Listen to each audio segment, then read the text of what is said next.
Alright friends, in this lesson we will learn how to use enum in Java programming. So what is an enum? An enum in Java is a special data type that lets you define a group of constant values. So let's define it. I come here, I say enum and then for example size, enum size.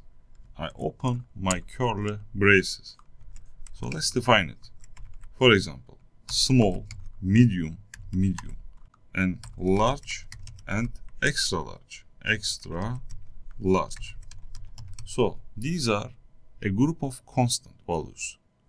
So how can I reach them? I come here inside the main function. I say, for example, I want to print it, for example.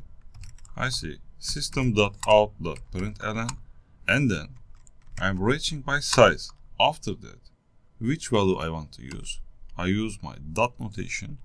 You see all are listed. If I want to use medium, I choose it. So let's run my code. Let's run it. You see medium appears on the screen. Super. So what are the benefits of using enum? That's a clear and organized way to represent constant values. And it prevents invalid data.